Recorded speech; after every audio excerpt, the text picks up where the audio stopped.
Bro, the literal second the details for this new deserted island survival game drop, you can instantly feel the oxygen just entirely leave the room. I mean, the school isn't just scaling up the tests this time around. They are actively, deliberately setting a massive multi-grade death trap. It's a system where everyone is suddenly forced to evaluate the literal numerical worth of their peers. The administration has created this ruthless filtration system that is perfectly disguised as a fun, tropical field trip. And you can see the paranoia setting in immediately across the entire cast. Wait, why are characters already making these incredibly desperate alliances? Why are they willingly walking into hidden traps right out of the gate? To understand why this happened, we need to go back. I promise you the truth hidden in the shadows of this new exam is going to completely change how you look at the entire second year. And it reveals a level of psychological manipulation we just haven't seen yet. You're sitting there watching the episode, looking at all this frantic maneuvering happening in the shadows, and you just have to ask yourself, wait, did they just guarantee their own expulsion? Why are so many brilliant students willingly walking into scenarios that could completely ruin them? Why are characters actively seeking out these highly dangerous items? And why on earth are some attempting to solo an exam that mathematically punishes isolation? Well, it's because the school didn't just announce a test. They announced a financial and psychological war of attrition. We aren't just looking at physical survival on an island anymore. Every single whispered conversation in the hallway, every nervous glance you see across the classroom is a direct reaction to the invisible walls closing in on these students. The school has meticulously engineered an environment where doing absolutely nothing is just as deadly as making the wrong move, and it's forcing everyone into an absolute raw panic. And this specific detail brilliantly illustrates the absolute peak of the school's cruelty.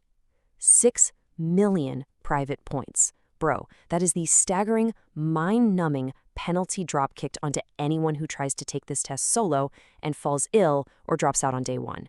Picture this. Kanji literally asks the teacher, what happens if a solo student gets sick? And the school effortlessly claps back with this apocalyptic fine. If you can't pay it, expulsion. No second chances, you are cooked. Beyond cooked. This isn't just an arbitrary number they pulled out of thin air. It is a direct, highly targeted attack on lone wolves. The school knows exactly how Konji dropped out due to quote-unquote illness last year, and they are explicitly shutting down that loophole. They are basically telling the entire student body, you either play our twisted social game and rely on others, or you put your literal academic life on the line. They're using the threat of absolute financial ruin as a leash. Okay, let's actually map out this strategic nightmare that's unfolding across the grade. The brand new rule allowing partnerships with anyone in the second year has completely fractured the student body into two heavily conflicting ideologies. First, you have the mixed class strategy.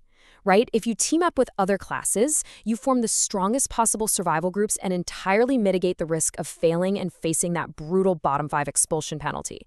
But here is the catch. If you mix classes, the rewards are completely split. You won't move the needle at all for your own class's ranking. Then, on the flip side, you have the same class purists. If you keep your squad strictly within your own class, you keep every single class point you earn. You maximize the reward. But low-key, you also paint a massive glowing target on your back because you have zero allies to protect you from the other classes teaming up against you. It is literally the ultimate prisoner's dilemma. Okay, but look at the sheer, absolute desperation bleeding out of this one specific moment in the shadows. We have students from Class B literally ambushing Ishizaki in secret to poach him. They are offering him a staggering 20 million point bribe. Let's put that into perspective. That is enough to literally buy his way into Class A, just to partner with them. When Ishizaki nervously asks if Ryan knows about this, the guy literally says, no, of course not. I'm not going to think about that. Bro, no way. They are so terrified of the upcoming exam that they are entirely willing to risk the absolute wrath of Ryuin. And think about what this exact moment costs Ishizaki emotionally. He's a guy who survives by following the alpha, and suddenly he is forced to choose between loyalty to a ruthless tyrant or absolute guaranteed financial security. Class B is completely fracturing under the pressure. Rogue agents are making massive, unsanctioned plays, and Ishizaki is suddenly the most valuable puzzle piece on the board. And just when you think you have a strategy, the school completely destabilizes any safe plans by throwing 8 special effect cards into the mix. And the most terrifying one of them all? The trial card. One poor student is currently stuck holding this thing, which boosts class points earned by 50%. I mean, on paper, that sounds amazing, right? A massive buff. But here is the brutal catch. To keep it, you literally must place in a top 30% of the entire exam. If you fail to hit that mark, you face a severe penalty. It is an absolute curse perfectly disguised as a blessing. It's a poisoned apple sitting right on the desk. Nobody in their right mind wants to trade for that kind of added risk, which means whoever holds it is forced to either perform at the absolute peak of the grade or face complete, utter ruin. It forces a do-or-die scenario before they even step foot on the island. The psychological weight of just carrying this card is already making students crack. Now, here is a hidden detail that I guarantee most viewers completely missed, and it's a massive, massive character moment. Ayanokoji casually asks Ki how many private points she has saved up. She proudly smiles and says 240,000. But Ayanokoji, he has already done the brutal math in his head while she's talking. If Ki gets into a group of 6, and that specific group places in the bottom 5, it will cost exactly 1 million points per person to nullify the expulsion. Ayanokoji is secretly calculating the exact deficit required to financially bail out his girlfriend if she completely fails this exam without him. When he casually tells her, "I'll take care of the points," he is quietly taking on an astronomical debt burden. He isn't just reassuring her to be nice, he is practically preparing for her group to fail so he can perfectly catch her when she falls. It is such a quiet, calculated moment of protection that perfectly highlights how he operates entirely in the shadows. It's his coldest calculation yet. So what does this all mean? The absolutely crucial point here is why Ayanokoji is rejecting Kei's request to partner up, and why he is seriously considering taking this massive, dangerous exam entirely solo. It isn't arrogance. It isn't about taking all the class points for himself to flex. The real, chilling reason Ayanokoji is deliberately isolating himself is the acting director, Tsukishiro. As Ayanokoji keenly notes, there is still a special exam explicitly designed by the administration to get him expelled.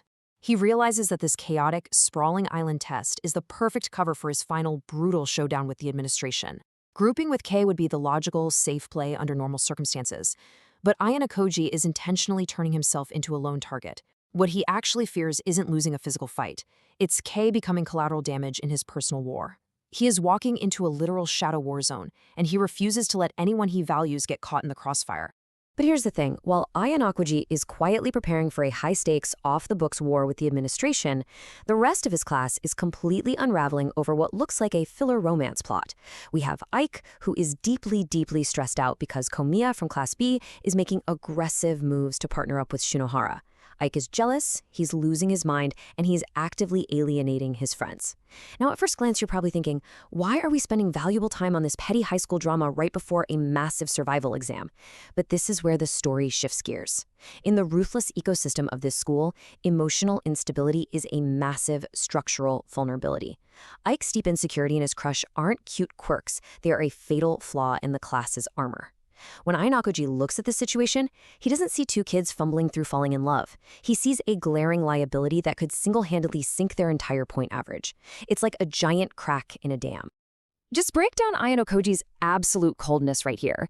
He literally sits down with Horikita and maps out the emotional destruction of Ike, as if he's diagnosing a virus in a computer system. Step 1. Ike suffers a simple, everyday heartbreak. Step 2. That heartbreak leads to a severe loss of focus. Step 3. He makes a careless mistake out in the highly dangerous, unforgiving environment of the deserted island. Step 4. That specific mistake directly triggers a penalty and subsequent expulsion. Ayanokoji explains this entire chain reaction clinically, without a drop of empathy.